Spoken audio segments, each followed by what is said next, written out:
દુનિયાનું સૌથી અમીર ગામ એ આપણા ગુજરાતમાં આવેલું છે. એક એવું ગામ જ્યાં 17 બેંકો છે અને લોકોના ખાતામાં 5,000 કરોડ રૂપિયાથી વધુ રકમ જમા છે. ગામની વસ્તી લગભગ 32,000 છે અને દરેક વ્યક્તિ દીઠ સરેરાશ બેંક ડિપોઝિટ 15 લાખ રૂપિયા જેટલી છે. આ ગુજરાતના કચ્છમાં આવેલું માધાપર ગામ છે. તો સવાલ હવે એ છે કે આ ગામ આર્થિક રીતે આટલું શક્તિશાળી કેવી રીતે બન્યું?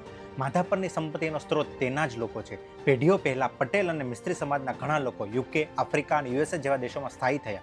તેમણે બાંધકામ અને વેપાર જેવા ક્ષેત્રોમાં મોટી સફળતા મેળવી, પણ પોતાના વતનને ક્યારેય ભૂલ્યા નહીં. તેમણે ફક્ત પોતાના પરિવારના ગુજરાન પૂરતું જ નહીં, પરંતુ પોતાની જીવનભરની કમાણી અને બચત ગામની બેંકમાં જમા કરાવી. આટલી સંપત્તિનું કારણ એ છે કે વિદેશમાં વસેલા પરિવારો એટલે કે એનઆરઆઈ પોતાની કમાણીનો મોટો હિસ્સો નિયમિતપણે માથા પર મોકલતા રહ્યા. આ નાણાં ફક્ત પરિવાર માટે જ નહીં, પરંતુ સમગ્ર ગામના વિકાસ અને બચત માટે પણ મોકલવામાં આવતા હતા.